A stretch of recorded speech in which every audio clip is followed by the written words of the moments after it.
हाँ जी, नमस्कार, राधे राधे, हर हर महादेव। मैं आपका आचार्य देव। अपनी चर्चा नक्षत्र सीरीज पे चल रही है। तो हमने नक्षत्र पे अश्विनी नक्षत्र पे बात की, भरणी नक्षत्र पे बात की। आज हम बात करेंगे कृतिका नक्षत्र पे। कृतिका नक्षत्र आकाश मंडल पे, जो हम आकाश मंडल में देखें तो कुछ तारों का समूह एक आकार लेता है, उसको बोलते हैं कृतिका। कटार जैसा, तलवार जैसा। तो हमारे ऋषियों ने देखा कि जब भी इस नक्षत्र समूह से कोई ग्रह गोचर करता है तो वो क्या क्या प्रभाव लेके आगे बढ़ता है। नक्षत्र जीवित हैं, उनके अंदर एनर्जी लेवल बहुत है। जब भी कोई ग्रह उसके ऊपर से निकलेगा तो वह ग्रह उस नक्षत्र के प्रभाव को लेके आपके जीवन पे उसका प्रभाव देगा। इसलिए नवग्रह 12 राशियों से निकल के हमें नक्षत्रों तक आना ही होगा, क्योंकि नक्षत्र 27 हैं और 27 के 4 चरण हम करेंगे। और 4 चरणों में एक चरण माने 3 अंश 20 कला तक हम जाके उसका निर्णय निकालेंगे कि इसके अंदर क्या क्या है। तो यदि आप अपने फलादेश की सटीकता चाहते हैं तो आप नक्षत्र तक आइए। आज हम कृतिका नक्षत्र की बात करेंगे, कृतिका की चिन्ह की बात करेंगे, इसके देवता की बात करेंगे, इसके स्वभाव की बात करेंगे और आपके कार्य क्षेत्र, व्यवसाय के क्षेत्र में कैसा प्रभाव डालेगा, कौन सा रोग दे सकता है, कहाँ कहाँ आपको सावधानी रखनी है, ये सारी डिटेल में हम बात करेंगे। तो यदि आप हमारे चैनल पे नए हैं तो कृपया चैनल को सब्सक्राइब करें। कृतिका नक्षत्र नाम से ही आप देखें ना तो कीर्ति है। कृतिका कीर्ति, तो ये कीर्ति देने वाला नक्षत्र है, नेम फेम देने वाला नक्षत्र है, यश देने वाला नक्षत्र है। इसके 4 चरण में आ ई उ ए, ये 4 चरण हैं। इसका जो प्रतीक चिन्ह है आप देखेंगे तो धारदार चीजें जितनी भी हैं, धारदार चीजें जितनी भी हैं वो इसके अंतर्गत आती है। अग्निशिखा, जलती हुई अग्नि या प्रज्वलित अग्नि आप कहें, उसकी जो ऊपर की शिखा है, ऊपर का तेज है, वो कृतिका नक्षत्र है। और इसके एक चिन्ह को मानते हैं मोर। मोर भी इसके प्रतीक चिन्ह के रूप में माना जाता है। मोर भगवान कृष्ण को भी बहुत प्रिय था। भगवान कृष्ण को अपने बाल्यावस्था में अपनी माता को छोड़ना पड़ा, माता पिता को छोड़ के दूसरे माता पिता के पास रहना पड़ा। कभी कभी ऐसी अवस्था आती है कि कोई व्यक्ति अपना परिवार छोड़ देता है, तो आप देखें कि उस समय गोचर पे कृतिका पे क्या असर था। यहाँ पे ये चीज़ भी आपको मिलेगी। कृतिका एक संघर्ष का भी नक्षत्र है, तेज है लेकिन संघर्ष तो आपको करना पड़ेगा। तो 26-40 तक हम भरणी की बात किए, अब 26-40 के बाद कृतिका नक्षत्र का प्रवेश मेष राशि में होगा। यहाँ पे अब ये 30 अंश तक आप देखेंगे तो कृतिका में इसका प्रथम चरण जो होगा वो मेष में होगा। उसके पश्चात इसके 3 चरण फिर कहाँ पे जाएंगे, ये वृषभ में जाएंगे। अब यहाँ पे जब वृषभ में जाएंगे तब इसका प्रभाव दूसरा हो जाएगा, और जब मेष में रहेगा तो इसका प्रभाव दूसरा हो जाएगा। यश कीर्ति इसका स्वाभाविक स्वरूप है, पृथ्वी तत्व है, ब्राह्मण जाति है इस नक्षत्र की। ब्राह्मण जाति होने का तात्पर्य है न्यायप्रिय होना, पढ़ना पढ़ाना, लेखन का कार्य करना, ज्ञान प्रदान करना, दूसरों के मान सम्मान की बातें करना, लोगों को पथ दिखलाना, नेतृत्व करना। इस वजह से इसे ब्राह्मण राशि कहा गया। राजसिक गुण है, अगर इसके गुण की बात करें तो राजसिक गुण है, क्योंकि सूर्य का नक्षत्र है तो राजसिक गुण होना स्वाभाविक है। गण की बात करें तो राक्षस गण है। राक्षस गण सूर्य का नक्षत्र, तेज ज़्यादा है, शक्ति ज़्यादा है, एनर्जी लेवल बहुत ज़्यादा है, इसलिए लड़ने के लिए सदैव तत्पर रहते हैं, पीछे नहीं हटेंगे। इस वजह से इन्हें राक्षस गण दिया गया। दहन शक्ति है, दहन शक्ति का तात्पर्य जला देने की शक्ति नहीं। आप ये कह सकते हैं जो आपके पूर्व जन्म के पाप कर्म हैं उनको जलाने की शक्ति, जो संसार में खराब चीज़ें हैं उनको जलाने की शक्ति। आप देखेंगे तो इसके जो सूर्य देवता हैं, नक्षत्र स्वामी हैं, लेकिन इसको जो देवता हैं वो कार्तिकेय भगवान है। कार्तिकेय कौन है? कार्तिकेय देवताओं के सेनापति हैं। उनकी उत्पत्ति क्यों हुई? राक्षसों के नाश के लिए हुई, राक्षस के समूल नाश के लिए हुई। तो वो वाला स्वभाव यहाँ पे आपको कृतिका नक्षत्र में देखने को मिलेगा। अग्नि भी इसके साथ साथ है, तो अग्नि वाला तेज भी आपको मिलेगा। अब इसके कार्य क्या होंगे? इसका देखिए स्वरूप क्या है। ये तेज संपन्न है, थोड़ा सा देखने में सुंदर है, जोशीला है, सेनापति है, नेतृत्व करने की क्षमता जन्मजात विद्यमान है। ऐसे नक्षत्र के लोग अग्नि संबंधी कार्य करते हुए अधिकांश पाए जाते हैं। संरक्षक की भूमिका में हैं, शेयर मार्केट में काम करते हुए दिखाई देते हैं, भवन निर्माण, सैनिक, सेना, पुलिस, रक्षक, संरक्षक, हथियार उद्योग, विस्फोटक पदार्थ। और चूंकि इसके 2 नवांश गुरु के नवांश में पढ़ते हैं, इसलिए यह पंडित है, अध्यापक है, ज्योतिषी है, लेकिन 2 नवांश शनि में पढ़ते हैं, इसलिए यह कृषक भी है, लोहा का काम करने वाला है, पशुओं को भी चराने वाला है, पीतल का काम करने वाला है। तो ये जो आप चरणों में जाएंगे तब वहाँ पे पता चलेगा कौन व्यक्ति क्या काम करेगा। इसकी खास खास बातें जो आप देखेंगे तो ब्राह्मण है, सूर्य से शासित है। सूर्य से शासित होने की वजह से इसके अंदर तेज बहुत है। अब जब इसका प्रथम चरण मेष लगन में होगा तो लगन का स्वामी कौन है? मंगल। नक्षत्र का स्वामी सूर्य। तो मंगल और सूर्य दोनों की एनर्जी इस ग्रह के साथ है। अब सूर्य नेतृत्व देता है और मंगल उसको पीछे से सपोर्ट करता है। सेनापति आगे बढ़ता है, सेना पीछे से युद्ध करती है। तो यहाँ पे सेनापति, सेना और सेना दोनों साथ साथ चल रही है। तो अगर आपका जन्म कृतिका नक्षत्र के प्रथम चरण में हुआ है और यहाँ पे सूर्य आ जाए, आपके लग्न में आ जाए, 10वें भाव का अधिपति इस नक्षत्र में गोचर करे, तब आप सेना में, पुलिस में या समाज में बड़े पद पर हो सकते हैं। समाज को दशा दिखाने की जिम्मेदारी आप उठा सकते हैं। क्योंकि कृतिका नक्षत्र सूर्य का नक्षत्र है, इसलिए स्वाभाविक है मुंह पे खरी खरी बातें बोलना इन लोगों की सबसे बड़ी कमी है। काने को काना कह देना इनकी आदत होती है और बोलते हैं मैंने बुरा क्या कहा। तो अगर आपके बीच में से कोई ऐसा व्यक्ति है तो आप जान सकते हैं कि कृतिका नक्षत्र का ही है। वो लाग लपेट नहीं रखते, सूर्य वाला तेज है, मंगल की शक्ति है, इसलिए अगर प्रथम नक्षत्र में प्रथम चरण में पैदा हुए हैं तो प्रथम चरण के जातक के साथ ये आप अक्सर देखेंगे कि बिना लाग लपेट के कोई चीज़ को बोल देता है, इसीलिए उसके पास रिश्ते कम होते हैं, मित्रों की संख्या कम होती है।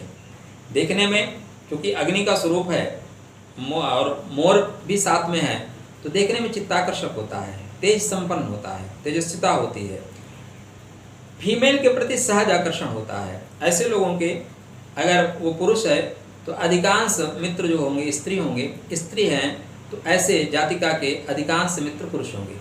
सहज आकर्षण है, तेज है, तेज को कहीं स्थान चाहिए, तो स्वाभाविक रूप से ऐसे लोग बना लेते हैं। ये इनके जीवन का एक पहलू है। जिसका साथ पकड़ लेते हैं उसका साथ छोड़ते नहीं। इनके पास मित्र कम होते हैं लेकिन गिने चुने मित्र होते हैं। अब यहाँ पे ये जब पहले चरण में प्रवेश करेगा तो सूर्य और मंगल की रश्मि को लेकर आगे बढ़ेगा, तो आपके जीवन में, आपके कर्म क्षेत्र में आपके पिता का सहयोग मिलेगा, सरकार का सहयोग मिलेगा आपको। आपके मित्र बहुत सहयोगी होंगे, आप जुझारू होंगे, कठिन परिश्रमी होंगे, इसलिए कोई भी काम आप जिसको ठान लेंगे उसको करके ही बैठेंगे। लेकिन जैसे इसका दूसरे नवांश में प्रवेश करेगा वहाँ पे अब देखिए 3 डिग्री और 3 अंश 20 कला के आसपास जैसे ये समाप्त करेगा वृषभ में जाएगा। तो वृषभ में जैसे जाते ही यहीं पे चंद्रमा को उच्चता मिलती है। ध्यान रखिएगा, चंद्रमा को उच्चता कहाँ मिलती है? इतने ही डिग्री पे चंद्रमा को उच्चता मिलती है। अब यहाँ पे सूर्य का प्रभाव, लेकिन मंगल के साथ रह के सूर्य उच्च का नहीं हो सकता। मंगल क्या है? सेनापति है, डांट देगा। डांट देगा। लेकिन जैसे वो शुक्र की राशि में प्रवेश किया, माता की राशि में प्रवेश किया, उसको उच्चता प्राप्त हो गई। अब यहाँ पे जो नवांश देखेंगे वो आपको नवांश शनि का मिलेगा। अब अगर आप द्वितीय चरण में पैदा हुए हैं, ठीक है ना, तो द्वितीय चरण में पैदा होने से आपको सपोर्ट किसका रहेगा? सूर्य का सपोर्ट रहेगा। साथ में शुक्र के घर में आप जा रहे हैं तो शुक्र का सपोर्ट रहेगा, और शनि के नवांश में जा रहे हैं तो यहाँ पे आपको शनि का सपोर्ट रहेगा। माने आपको सेवा भी मिलेगी, आपका रक्षक भी मिलेगा, माता का सुख भी मिलेगा। तो ऐसे लोगों के साथ माता का सुख, पिता का सुख और नौकर चाकर का सुख भी देखने को मिलता है। लेकिन जितनी तेजस्विता कृतिका के प्रथम चरण में होगी उतनी तेजस्विता द्वितीय चरण में नहीं होगी, क्योंकि यहाँ शनि नवांश में जा रहा है तो शनि का प्रभाव हो जाएगा, आलस्य आ जाएगा। शुक्र के राशि में जा रहा है तो भोगात्मक हो जाएगा, थोड़ा सा बोलेंगे चलो कल कर लेते हैं, कल पे टालने की आदत आ जाएगी। तृतीय चरण में भी कुंभ में हो जाएगा, कुंभ नवांश में हो जाएगा, तो यहाँ पे भी शनि का वही स्वरूप होगा। लेकिन कुंभ क्या है? सोचता ज़्यादा है। कुंभ माने घड़ा, घड़े के अंदर क्या है पता नहीं है। तो स्वभाव देखिए, यहीं पे स्वभाव बदलता जाएगा। एक ही नक्षत्र में 4 स्वभाव आपको मिलेंगे। प्रथम चरण में तेजस्विता बहुत होगी, मुंह पे फटाक से बोल देने की आदत होगी। आपको बुरा लगना है कल, बुरा लग जाए आज। आपको संबंध तोड़ना है कल, अभी संबंध तोड़ के जा सकते हो।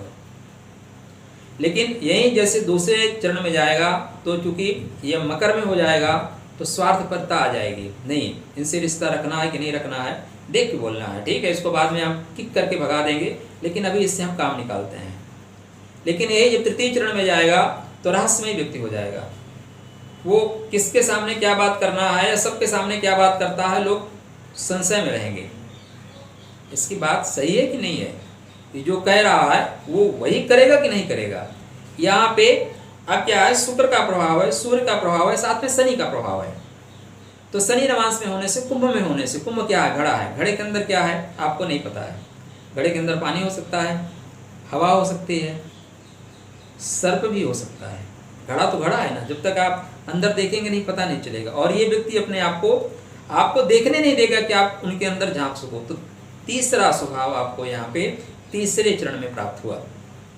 कहने के लिए एक राशि में तरह तरह के लोग पैदा हो रहे हैं। क्यों सबका स्वभाव एक जैसा नहीं होता? सबका स्वभाव एक जैसा ना होने के पीछे यही मेन कारण है, क्योंकि प्रत्येक व्यक्ति एक ही, जैसे मेष में आप ले लें तो मेष में 2 नक्षत्र पूरा गोचर कर रहे हैं, कृतिका का भी 1 नक्षत्र गोचर कर रहा है, तो 9 तरह के मोटे मोटे फल तो मेष में मिल गए। 9 तरह का व्यक्तित्व तो आपको मेष में मिल जाएगा। और कृतिका के 3 चरणों में जाएंगे तो उसमें अलग अलग व्यक्तित्व मिलेगा। अब जैसे चतुर्थ चरण में गए तो चतुर्थ चरण में वृषभ में ही है, वृषभ में ही है। लेकिन अब यहाँ पे चंद्रमा आपके उच्च की ही है, लेकिन चौथे चरण में उच्चता नहीं मिलेगी चंद्रमा को। उच्च जैसे दिखेंगे, उच्च जैसे दिखेंगे। साथ में आप देखेंगे कि यहाँ पे सूर्य का प्रभाव है, तो ऐसे बच्चों को जो होता है, माता भी थोड़ी जो होती हैं तेजस्वी होती हैं, तो माता प्यार के साथ डांट डपट भी देती हैं। बेटा सिर्फ प्यार करने से काम नहीं चलेगा, आपको अपनी जिम्मेदारियों को वहन करना सीखना होगा। माँ के ऊपर भी सूर्य का प्रभाव होता है, नेतृत्व करने की क्षमता माँ प्रदान करती है। हमारे समाज में बहुत सी ऐसी माताएं हुई जिन्होंने अपनी संतान को कहाँ से कहाँ तक नहीं पहुँचाया। शिवाजी की माता जी है ना, दृष्टांत आपके सामने। तो ये प्रभाव क्यों होता है, अभी तक क्यों नहीं था? क्योंकि सूर्य का प्रभाव, पहले सूर्य, बीच में शुक्र और सबसे पीछे गुरु। तो जो शुक्र है सूर्य गुरु के बीच में आ गया। अब जो प्रभाव होगा तेजस्विता सूर्य से मिलेगी, ज्ञान गुरु से मिलेगा, शेष काम माता अपने आप कर देंगी। तो चौथे चरण में जो अगर जिस बच्चे का जन्म हुआ है उसके अंदर समझदारी होगी, तेजस्विता होगी और गुरु का ज्ञान होगा। सिर्फ तेजस्विता से काम नहीं चलेगा, आपको अपना तेज कहाँ कहाँ दिखाना है इस पे काम चलेगा। कृतिका नक्षत्र चूँकि जुझारू नक्षत्र है, लड़ने की नक्षत्र है, सेनापति की नक्षत्र है, मारकाट की नक्षत्र है, इसलिए ऐसे लोग लड़ने भिड़ने से पीछे नहीं हटते। छोटी छोटी बात पे मारपीट कर लेते हैं। ये अपने ही लिए ही नहीं, समाज में किसी के प्रति अन्याय हो रहा हो उसके लिए भी लड़ जाते हैं। मैंने पहले ही में कहा था, पहले लाइन में कहा था कि इसका संबंध भगवान कृष्ण से भी है। मोर प्रतीक चिन्ह में है और मोर को भगवान कृष्ण धारण करते हैं। भगवान कृष्ण अपने लिए नहीं लड़े, अपने लिए तो मथुरा छोड़ के द्वारिका जाके बस गए, लेकिन उनके लिए लड़े जिनके साथ अन्याय हो रहा था।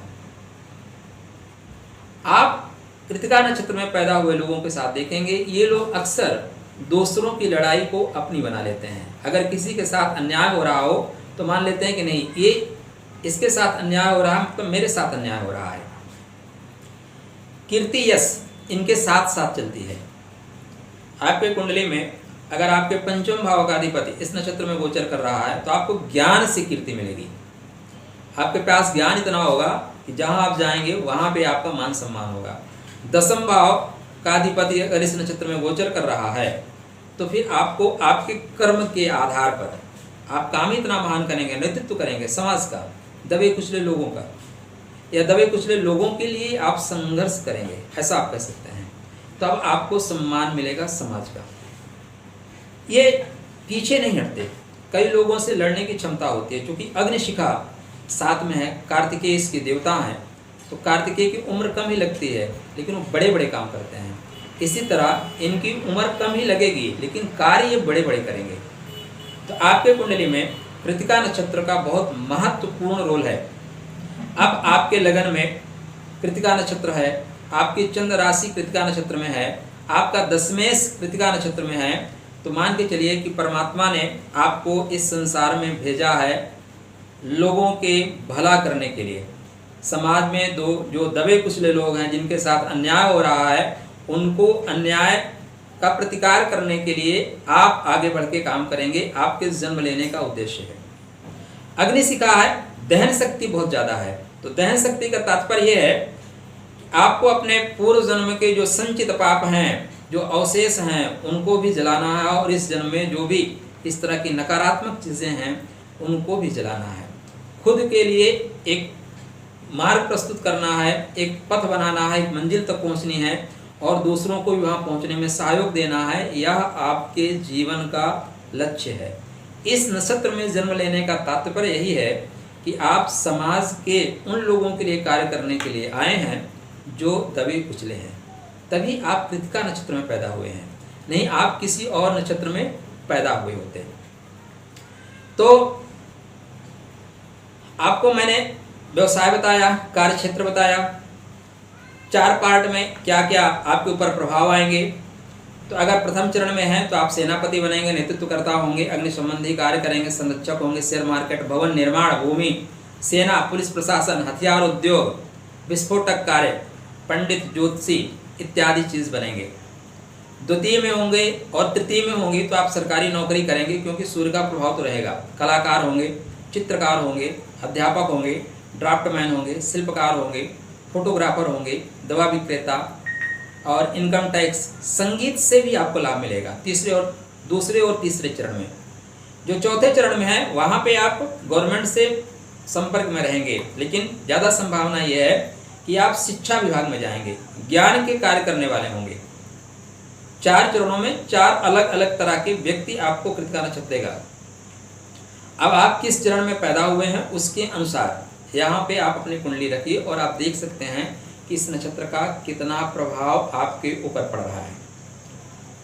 आपके जो शरीर में है ये पुट्ठों का प्रतिनिधित्व करता है और सिर का प्रतिनिधित्व करता है। सिर पे अगर आपके प्रभाव आ रहा है, सिर दर्द हो रहा है, और ज़्यादातर लोगों को जो प्रातः काल से लेकर मध्याह्न काल तक का दर्द होता है, जब भी इस नक्षत्र पे कोई पापक ग्रह का गोचर होता है तब आपके साथ ऐसी स्थितियां होती हैं कि आपको प्रातः काल से लेकर कुछ समय तक दर्द होता है, उसके बाद दर्द ठीक हो जाता है। इसके नक्षत्र के ऊपर जब बुरे ग्रहों का गोचर होता है तो आपके पुट्ठों में भी दर्द होता है, पृष्ठभाग में भी दर्द होता है। इस नक्षत्र में जब पाप प्रभाव में आए तो कफ की शिकायत ज़्यादा हो जाती है। इस नक्षत्र पे बचपन में पाप प्रभाव आ जाए तो माता पिता से आपको सुख नहीं मिलता, जो प्रारंभिक सुख मिलना चाहिए उस सुख का अभाव हो जाता है। कृतिका नक्षत्र तेजस्विता का नक्षत्र है, ओजस्विता का नक्षत्र है, सूर्य की शक्ति का नक्षत्र है। आपके ऊपर कभी परेशानी आ जाए तो आप भगवान कार्तिकेय की पूजा करिए। ठीक है ना। कार्तिकेय भगवान की आराधना करिए, उनकी आराधना करने से आपके अंदर शक्ति आएगी, रोग से लड़ने के लिए, समाज में जो अव्यवस्था है उससे लड़ने के लिए, आपके साथ जो अन्याय हो रहा है उससे लड़ने के लिए आप ग्रह के देवता के पास जाइए। कार्तिकेय भगवान की जैसे पूजा करना आप आरंभ करेंगे, दक्षिण भारत में ये भगवान ज़्यादा लोकप्रिय हैं, मुरुगन नाम से जाने जाते हैं। उत्तर भारत में कार्तिकेय भगवान के नाम से जाना जाता है। तो आप भगवान सूर्य की उपासना कर सकते हैं, कार्तिकेय भगवान की उपासना कर सकते हैं, अग्नि उपासना कर सकते हैं, इनके मंत्रों का जाप कर सकते हैं। इससे फ़ायदा क्या होगा? फ़ायदा ये होगा कि आपके अंदर तेजस्विता ओजस्विता ज़्यादा बढ़ेगी। आपके जीवन में जो नकारात्मक पक्ष है, सकारात्मक पक्ष यही है कि आप प्रतिभा संपन्न हैं, तेज हैं, लेकिन नकारात्मक पक्ष ये है कि आप काने को काना बोल देते हैं। तो कृपया इस तरह की चीज़ों से बचें। सच ऐसा ना बोलें कि लोगों को कड़वा लगे। आपको कहाँ पे लड़ना है, कहाँ नहीं लड़ना है, इस चीज़ को ध्यान रखें। आप अगर नौकरी पेशा करते हैं तो अपने ऑफिस में बात को बात समझें, क्योंकि कृतिका नक्षत्र आपको तेजस्वत्व देगा, लेकिन 10वें से अगर कमज़ोर हुआ तो आपको नौकरी पे परेशानी आ जाएगी। पिता से भी संबंधों को बेहतर रखें। अगर आपके पिता से संबंध खराब हुए तो आपकी सूर्य की एनर्जी धीरे धीरे आपको मिलना कम हो जाएगी। तो इस नक्षत्र का जो नकारात्मक प्रभाव है, ईगोफुल होना, चिड़चिड़ा हो जाना, अपने आगे किसी की ना सुनना, अपने को ही सही ठहराना, इस नक्षत्र की कमी आप कह सकते हैं। इस नक्षत्र में खासियत बहुत है, कमियां बहुत कम हैं। तो अच्छी चीज़ों को लेके आगे बढ़ा जाए। कृतिका नक्षत्र की जो अच्छाइयाँ हैं उनको आप धारण करें। तो आप देखें कुंडली में, की कुंडली में, आपके परिचित की कुंडली में कृतिका नक्षत्र अगर है तो इस तरह के प्रभाव मिल रहे हैं कि नहीं मिल रहे हैं। फिर चर्चा करेंगे अगले नक्षत्र, रोहिणी नक्षत्र की। तो अभी तक आप हमारे चैनल पर बने हैं, तो वीडियो आपको पसंद आ रहा है तो अपने नक्षत्र, अगला नक्षत्र जो भी आपका है वो आपको समय पे मिल जाए, इसके लिए चैनल को सब्सक्राइब करें, घंटी को ऑन करके रखें। जैसे वीडियो अपलोड होगा आपको पता चल जाएगा। आपके लिए मंगलमय शुभकामना। राधे राधे।